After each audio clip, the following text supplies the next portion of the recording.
Zechariah. He was a nice person. He was a decent person. He was very smart. He was the only Christian in the whole of the school. And I hated him. Because I thought as a Muslim, I must be better than him. But he was better than I. We start to beat him every single day that we come to school. And we agreed on that night, we need to kill him. It was dark. It was cold. And we went ahead of him. And we were 5 of us. We climbed a tree and we waited there. And from far away, we saw that a torch coming. And the light became bigger and bigger as it approaches us. And the minute that he just went under the tree, we jumped at him.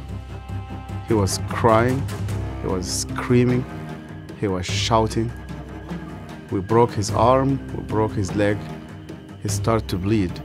And because he started to scream and begging for help, I put my hand in his mouth so that no noise will come out of it. Similar when you're slaughtering a sheep, it's just shivering, and the others were beating him. I felt very proud. You were actually doing something for Allah. You want to please him. And suddenly, he could no longer breathe, and we could not hear his voice. We left him in the wood between life and death. We went back, you wash yourself, and you pray. And Zechariah never came back. We've never seen him again. I was born and raised up in a very, very fanatic Muslim family.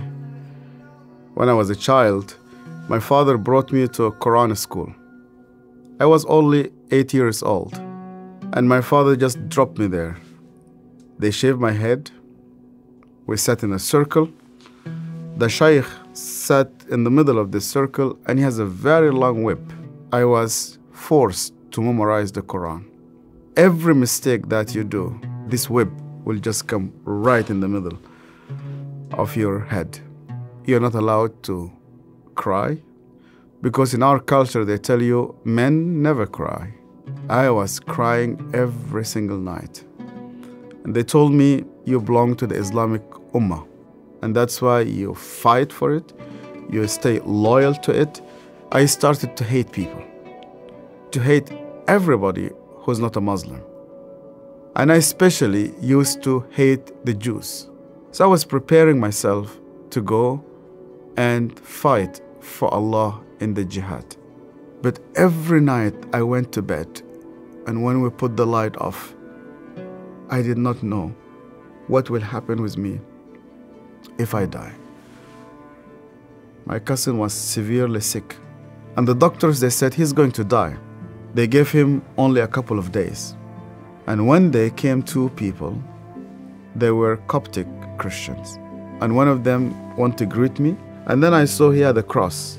And then I pulled my hand back. I said, well, I'm not going to touch a hand with a cross. And then he said to me, we hear that this child is sick.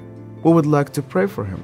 And only out of politeness, I told them, okay. And they started to speak to God like a person that he speaks to his friend. They said, God, please heal this child. The minute that they said Amen, this child opened his eyes for the first time in 4 weeks. He started to move his hands. He started to speak. He sat down in his bed and he started to walk. And one of those 2 persons who prayed sat down with me and he said to me, you know what? The real miracle is that God wants to change your heart. Do you believe that Yeshua is alive? And I told him, yeah. Because according to the Islamic tradition, God took him to heaven and he's alive and he will come back one day. And he said to me, because he's alive, you can speak to him.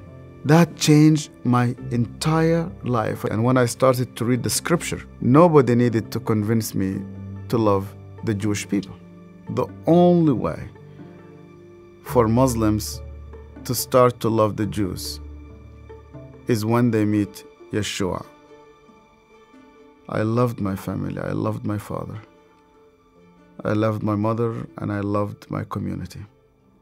And when I decided to follow Yeshua, my grandfather and my father said to me, "You are no longer one of us." They made a funeral. They invited friends and family. They brought a coffin to the cemetery, and they said, "Our son is dead." To be declared dead with no family, I said to God, "Where are you?" I heard this voice, and this voice told me, "You know that the grave where your name is written, you know that grave is empty. And guess what? My grave is also empty." I went to Egypt for the first time after many years, and I was in a pastoral conference. And one of the Sudanese pastors came to me. It's an elderly man, gray hair. He started to speak to me, and he asked me, "Where did you come from?" I told him my story. He started to cry. And then I asked him, "Why are you crying?" And he said to me, "Do you remember me? My name is Zachariah." And suddenly, I remembered him. The last time I saw him, it was in that dark night. I could hear suddenly the way that he was screaming, even though that was 25 years. Suddenly, I started to see his broken arm and broken legs. I started to see the scars which I caused him. I started to be full of shame. I was a bad person, yeah. I was terrible. So Zachariah looked me straight into the eye again, and he said to me, "Yasser, because you hated me so much,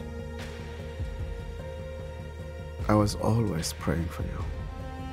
He opened his Bible, and the minute he opened his Bible, I saw that my name was written in the first page. I hated him. He prayed for me. On that day, God confronted me. He said to me, "Even before you start to think about me, I was thinking about you.